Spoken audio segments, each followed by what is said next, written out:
ലോക്സഭാ തെരഞ്ഞെടുപ്പിന്റെ ഒന്നാംഘട്ട വോട്ടെടുപ്പ് പൂർത്തിയായി. 59.71% പോളിംഗ്. 17 സംസ്ഥാനങ്ങളിലും 4 കേന്ദ്രഭരണ പ്രദേശങ്ങളിലുമായി 102 മണ്ഡലങ്ങളിലാണ് വോട്ടെടുപ്പ് നടന്നത്. മുഴുവൻ മണ്ഡലങ്ങളിലും വോട്ടെടുപ്പ് നടന്ന തമിഴ്നാട്ടിൽ 62.08% പോളിംഗ്. ഒന്നാംഘട്ട വോട്ടെടുപ്പിൽ പശ്ചിമ ബംഗാളിൽ 77.57% പോളിംഗ് ഉണ്ടായത്. ബീഹാറിൽ 46.32% വോട്ടുകളാണ് ഒന്നാംഘട്ടത്തിൽ രേഖപ്പെടുത്തിയത്. തെരഞ്ഞെടുപ്പിനിടെ മണിപ്പൂരിൽ വ്യാപക സംഘർഷമുണ്ടായി. ത്രിപുരയിൽ BJP പോളിംഗ് ബൂത്തുകൾ കയ്യേറി എന്ന് ഇന്ത്യ മുന്നണി നേതാക്കൾ ആരോപിച്ചു. അപ്പോൾ വിശദാംശങ്ങളുമായി നമ്മളുടെ പ്രതിനിധികൾ ചേരുന്നു. ബൽറാം നെടുങ്ങാടി, അനീഷ് കെ ശിവദാസ്, ശ്രീനാഥ് ചന്ദ്രൻ. ബൽറാം, തെരഞ്ഞെടുപ്പ് കമ്മീഷന്റെ ഔദ്യോഗിക കണക്ക് പുറത്തു വന്നിട്ടുണ്ടോ? ഈ 102 മണ്ഡലങ്ങളിലെ ആകെ പോളിംഗ് ശതമാനം സംബന്ധിച്ചുള്ള ഏറ്റവും പുതിയ വിവരങ്ങൾ എന്തൊക്കെയാണ്? ഒപ്പം ഈ പോളിംഗ് ശതമാനം നൽകുന്ന രാഷ്ട്രീയ സൂചനകളെ പറ്റി എന്തെങ്കിലും ഈ ഘട്ടത്തിൽ നമുക്ക് പ്രേക്ഷകരുമായി പങ്കുവയ്ക്കാൻ കഴിയുമോ?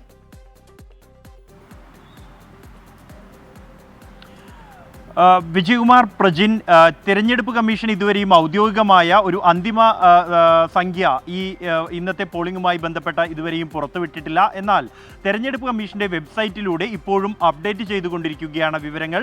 വിദൂര പോളിംഗ് ബൂത്തുകളിൽ നിന്നുള്ള വിവരങ്ങൾ ഈ ഘട്ടത്തിലും അപ്ഡേറ്റ് ചെയ്യുന്നു എന്നാണ് മനസ്സിലാക്കാൻ കഴിയുന്നത്. ഇന്നത്തെ ആദ്യഘട്ട പോളിംഗിൽ ഏറ്റവും ശക്തമായ പോളിംഗ് രേഖപ്പെടുത്തിയിരിക്കുന്നത് ത്രിപുരയിൽ തന്നെയാണ്. ത്രിപുരയിൽ ഒരു മണ്ഡലത്തിലാണ് ഇന്ന് വോട്ടെടുപ്പ് നടന്നത്. ത്രിപുരയിൽ 80-ന് മുകളിൽ പോളിംഗ് നിരക്ക് രേഖപ്പെടുത്തിയിരിക്കുന്നു. 80.06% പോളിംഗ് നിരക്ക് ത്രിപുരയിൽ രേഖപ്പെടുത്തിയിരിക്കുന്നത്. എന്നാൽ വോട്ടെടുപ്പിനിടെ വ്യാപകമായി അക്രമ സംഭവങ്ങൾ സംസ്ഥാനത്ത് റിപ്പോർട്ട് ചെയ്യപ്പെട്ടിരുന്നു. ഇന്ത്യ മുന്നണിയിലെ പ്രവർത്തകരെ വോട്ട് ചെയ്യാൻ അനുവദിച്ചില്ല എന്നും പോളിംഗ് ഏജന്റുമാരെ പുറത്താക്കി എന്നതടക്കമുള്ള പരാതികൾ ഉയർന്നിട്ടുണ്ട്. അതിനിടയിലും കനത്ത പോളിംഗ് തന്നെ ഉണ്ടായി. പശ്ചിമ ബംഗാളിലും സമാനമായ സാഹചര്യമാണ് ഉണ്ടായത്. 3 മണ്ഡലങ്ങളിലാണ്, പശ്ചിമ ബംഗാളിലെ വടക്കൻ മേഖലയിലുള്ള 3 മണ്ഡലങ്ങളിലാണ് വോട്ടെടുപ്പ് നടന്നത്. 77.57% പോളിംഗ് ആണ് പശ്ചിമ ബംഗാളിൽ ഈ ആദ്യഘട്ടത്തിൽ രേഖപ്പെടുത്തിയിരിക്കുന്നത്. ഏറ്റവും കുറവ് പോളിംഗ് രേഖപ്പെടുത്തിയിരിക്കുന്നത് നിലവിൽ ബീഹാറിലാണ്. 47.74% ബീഹാറിലെ പോളിംഗ് നിരക്ക്. ബീഹാറിലെ 4 മണ്ഡലങ്ങളിലേക്കാണ് ഇന്ന് വോട്ടെടുപ്പ് നടന്നത്. എന്തായാലും പോളിംഗ് നിരക്ക് ആദ്യ ഘട്ടത്തിൽ 60%-നടുത്ത പോളിംഗ് ഉണ്ടാകുമെന്ന് തന്നെയാണ് നിലവിലെ കണക്കുകൾ അനുസരിച്ച് മനസ്സിലാക്കാൻ കഴിയുന്നത്. അല്പസമയത്തിനകം തന്നെ തെരഞ്ഞെടുപ്പ് കമ്മീഷൻ ഇതുമായി ബന്ധപ്പെട്ട ഉള്ള വിവരങ്ങൾ, അന്തിമ സംഖ്യ ഉടൻ തന്നെ പ്രഖ്യാപിക്കും. അതേസമയം നേരത്തെ സൂചിപ്പിച്ച പോലെ തന്നെ വ്യാപകമായ അക്രമ സംഭവങ്ങൾ ഈ വോട്ടെടുപ്പിനിടയും മണിപ്പൂരിൽ റിപ്പോർട്ട് ചെയ്യപ്പെട്ടു എന്നുള്ളതാണ്. 4 ഇടങ്ങളിൽ വെടിവെപ്പടക്കം ഉണ്ടായിരിക്കുന്നു. കേന്ദ്ര സേനയ്ക്ക് ആകാശത്തേക്ക് വെടിയുതിർക്കേണ്ട സാഹചര്യം ഉണ്ടായിരിക്കുന്നു. ഈസ്റ്റ് ഇംഫാലിൽ ബൂത്ത് പിടിച്ചെടുത്ത് പോളിംഗ് സാമഗ്രികൾ നശിപ്പിക്കുന്ന സാഹചര്യം ഉണ്ടായിരിക്കുന്നു.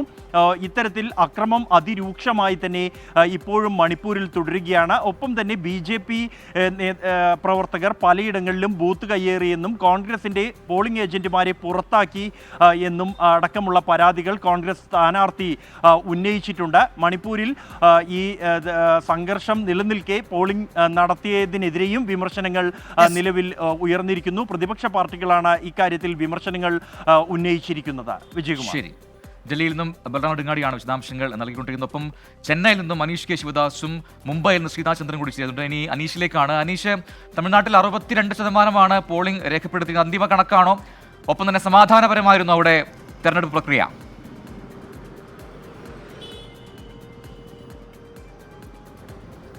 പ്രജിൻ, 7 മണിക്ക് ശേഷമുള്ള കണക്കുകൾ ഇപ്പോൾ പുറത്തു വന്നിട്ടുണ്ട്. 72.09% തമിഴ്നാട്ടിലെ ഏറ്റവും അവസാനം ഇലക്ഷൻ കമ്മീഷൻ പുറത്തുവിട്ടിരിക്കുന്ന പോളിംഗ് ശതമാനം. ഇത് ഇനിയും ചെറിയ മാറ്റങ്ങൾ വരാം. അങ്ങനെ വരുമ്പോൾ കഴിഞ്ഞ തവണത്തേക്കാൾ മികച്ച പോളിംഗ് തമിഴ്നാട്ടിൽ ഉണ്ടായി എന്ന് വേണം പറയാൻ. പൊതുവെ മറ്റ് സംസ്ഥാനങ്ങളെ അപേക്ഷിച്ച് നോക്കുമ്പോൾ തമിഴ്നാട്ടിൽ ഇത്തവണ സമാധാനപരമായ പോളിംഗ് ആണ് നടന്നത്. രാവിലെ മുതൽ തന്നെ വോട്ടർമാരുടെ നീണ്ട ക്യൂ ഗ്രാമമേഖലയിൽ കാണാനായിരുന്നു. നഗരമേഖലകളിലായിരുന്നു പൊതുവെ താരതമ്യേന മന്ദഗതിയിലുള്ള പോളിംഗ്. ഏതായാലും ഏറ്റവും കൂടുതൽ പോളിംഗ് രേഖപ്പെടുത്തിയത് കള്ളക്കുറിച്ചി മണ്ഡലത്തിലാണ്. 75.67% ഇവിടുത്തെ പോളിംഗ്. പതിവ് പോലെ തന്നെ ഏറ്റവും കുറവ് പോളിംഗ് രേഖപ്പെടുത്തിയിരിക്കുന്നത് ചെന്നൈ സെൻട്രൽ 67.35, ചെന്നൈ സൗത്ത് 67.82. 39 മണ്ഡലങ്ങളാണ് ഇത്തവണ തമിഴ്നാട്ടിൽ വോട്ടെടുപ്പിലേക്ക് എത്തിയത്. പ്രധാനപ്പെട്ട സ്ഥാനാർത്ഥികളെല്ലാം മത്സരിക്കുന്ന ഒരു മണ്ഡലങ്ങളായിരുന്നു തമിഴ്നാട്ടിൽ ഉണ്ടായിരുന്നത്. 102 മണ്ഡലങ്ങളിൽ 39 മണ്ഡലങ്ങളിൽ DMKക്ക് 38 സിറ്റിംഗ് സീറ്റുകളുള്ളൊരു മണ്ഡലങ്ങളായിരുന്നു തമിഴ്നാട്ടിലുണ്ടായിരുന്നത്. അതുകൊണ്ട് തന്നെ പ്രതിപക്ഷ പാർട്ടികൾ ഏറെ പ്രതീക്ഷിക്കുന്ന ഒരു തെരഞ്ഞെടുപ്പ് കൂടിയായിരുന്നു തമിഴ്നാട്ടിലേത്. എന്നാൽ BJP ചൂടുറപ്പിക്കാനുള്ള ശ്രമങ്ങളും കണ്ടതാണ്. അതുകൊണ്ട് തന്നെ മികച്ച പോളിംഗ് ഉറപ്പാക്കാൻ രണ്ട് പാർട്ടികളും ശ്രമിച്ചിരുന്നു. കനത്ത ചൂട് പോളിംഗിനെ തെല്ലൊന്ന് ബാധിച്ചെങ്കിൽ പോലും അവസാന മണിക്കൂറുകളിൽ മികച്ച പോളിംഗ് ആണ് രേഖപ്പെടുത്തിയത്. ഇടയ്ക്ക് പോളിംഗ് മെഷീനിലെ ചില തകരാറുകൾ ചില ബൂത്തുകളിൽ രേഖപ്പെടുത്തിയതൊഴിച്ചാൽ പൊതുവെ സമാധാനപൂർണ്ണവും അക്രമങ്ങളൊന്നുമില്ലാതെ തന്നെ തെരഞ്ഞെടുപ്പ് പൂർത്തിയാക്കാൻ തമിഴ്നാടിന് കഴിഞ്ഞു എന്നാണ് മനസ്സിലാക്കേണ്ടത്. യെസ്, മനീഷ് കെ ശിവദാസാണ് ചെന്നൈയിൽ നിന്ന് തമിഴ്നാട്ടിലെ വിവരങ്ങൾ പങ്കുവച്ചത്. നമ്മൾ മുംബൈയിലേക്കാണ് പോകുന്നത്. ശ്രീനാഥ് ചന്ദ്രൻ ചേരുന്നുണ്ട് മുംബൈയിൽ നിന്ന്. ശ്രീനാഥ്, മഹാരാഷ്ട്രയിൽ നാഗ്പൂർ അടക്കം പ്രധാനപ്പെട്ട മണ്ഡലങ്ങൾ, ദേശീയ തലത്തിൽ ശ്രദ്ധിക്കപ്പെട്ട മണ്ഡലങ്ങൾ ഇന്ന് വിധി എഴുതിയിട്ടുണ്ട്. എന്താണ് അവിടുന്നുള്ള വിവരങ്ങൾ? പോളിംഗ് ശതമാനം കുറവാണ് എന്ന് പ്രാഥമിക റിപ്പോർട്ടുകൾ വന്നിരുന്നു. അന്തിമ കണക്ക് വന്നിട്ടുണ്ടോ? ഇപ്പോൾ ഏറ്റവും ഒടുവിൽ ലഭിക്കുന്ന കണക്കിൽ ചെറിയ മാറ്റം വന്നിട്ടുണ്ട്. മഹാരാഷ്ട്രയിൽ ആദ്യഘട്ടത്തിൽ തെരഞ്ഞെടുപ്പ് നടന്ന 5 മണ്ഡലങ്ങളുടെ ആകെ ശതമാനം പരിശോധിക്കുമ്പോൾ 55.29% പോളിംഗ് ആണ് രേഖപ്പെടുത്തിയിരിക്കുന്നത്. കഴിഞ്ഞ തവണ 64.1 ആയിരുന്നു. അതായത് പോളിംഗിൽ ഒരു ഗണ്യമായ കുറവ് ഉണ്ടായിട്ടുണ്ട്. മേഖല തിരിച്ചുള്ള കണക്കുകൾ നോക്കിയാൽ ഞാനിപ്പോൾ നിൽക്കുന്നത് നാഗ്പൂരാണ്. നാഗ്പൂരിൽ കഴിഞ്ഞ തവണ 54% വോട്ട് പോളിംഗ് നടന്നെങ്കിൽ ഇത്തവണ 47%. ഗഡ്ചിറോളിയിൽ 72% കഴിഞ്ഞ െങ്കിൽ അത് 64 കുറഞ്ഞു. ചന്ദ്രപൂരിൽ 64 നിന്ന് 55 കുറഞ്ഞു. ബന്ദാര ഗോഡിയ 68 നിന്ന് 56 കുറഞ്ഞു. രാംടെക്കിൽ 62 നിന്ന് 52%. അങ്ങനെ എല്ലാ മണ്ഡലങ്ങളിലും 5 മണ്ഡലങ്ങളിലും പോളിംഗ് കഴിഞ്ഞ തവണത്തേക്കാൾ കുറവാണ്. ഇന്ന് രാവിലെ ആദ്യ മണിക്കൂറുകളിൽ തന്നെ വോട്ട് രേഖപ്പെടുത്തണമെന്ന് നിതിൻ ഗഡ്കരി അടക്കം BJPയുടെ നേതാക്കളൊക്കെ ആവശ്യപ്പെടുന്നുണ്ടായിരുന്നു. പക്ഷേ ആദ്യ മണിക്കൂറുകളിൽ വളരെ മന്ദഗതിയിലാണ് പോളിംഗ് പോയത്. പിന്നീട് ഉച്ചയോടെ ചൂട് കൂടിയതോടെ പോളിംഗ് സ്റ്റേഷനുകളിൽ വലിയ ക്യൂ ഒന്നും കാണാതായി. വൈകിട്ട് അവസാന മണിക്കൂറുകളാണ്, ഏതാണ്ട് ആദ്യത്തെ 4 മണിക്കൂറിൽ 20% താഴെയായിരുന്നു ആകെ ഉണ്ടായിരുന്ന പോളിംഗ്. പിന്നീട് ഉച്ചയ്ക്ക് ശേഷമാണ് കുറച്ചധികം വോട്ടർമാർ എത്തുകയും ഇത് 60% എത്തിക്കാൻ കഴിഞ്ഞില്ലെങ്കിലും 50% മുകളിലേക്ക് പോളിംഗ് എത്തിക്കാൻ വേണ്ടി കഴിഞ്ഞത്. ഏതായാലും ഇരു പാർട്ടികളും വലിയ പ്രചാരണം നടത്തിയെങ്കിൽ കൂടി പോളിംഗ് ബൂത്തുകളിലേക്ക് അത്തരത്തിൽ ആളുകളുടെ വോട്ടർമാരുടെ ഒരു ഒഴുക്ക് അവർ പ്രതീക്ഷിച്ച അത്രയും ഉണ്ടായില്ല. അങ്ങനെയെങ്കിൽ അത് ആർക്ക് ഗുണകരമാവും ആർക്ക് ദോഷകരമാകും എന്ന് അറിയേണ്ടതുണ്ട്. BJP അടക്കം BJP നാഗ്പൂർ അടക്കമുള്ള ഇടങ്ങളിലൊക്കെ വലിയ പ്രചാരണം നടത്തുകയും പരമാവധി ആളുകളുടെ വോട്ട് ചെയ്യിക്കാൻ എത്തിക്കുകയും അതുവഴി കഴിഞ്ഞ തവണ ഉണ്ടായിരുന്ന ഒരു മേൽക്കോയ്മ 2 ലക്ഷത്തിലധികം വോട്ടിനാണ് നിതിൻ ഗഡ്കരി നാഗ്പൂരിൽ ജയിച്ചത്. ആ ഭൂരിപക്ഷം ഉറപ്പാക്കുക എന്നതായിരുന്നു നിതിൻ ഗഡ്കരിക്ക് മുന്നിലുണ്ടായിരുന്ന ഒരു കാര്യം. എന്നാൽ അതിലേക്ക് ഈ പോളിംഗ് ശതമാനം കുറയുമ്പോൾ അതെത്തുമോ എന്നുള്ള ആശങ്ക BJP ക്യാമ്പിലുണ്ട്. കോൺഗ്രസ് ക്യാമ്പിലും സമാനമായ ആശങ്ക ചന്ദ്രപൂർ അടക്കമുള്ള ഇടങ്ങളിലുമുണ്ട്. വിജയ്, ശരി.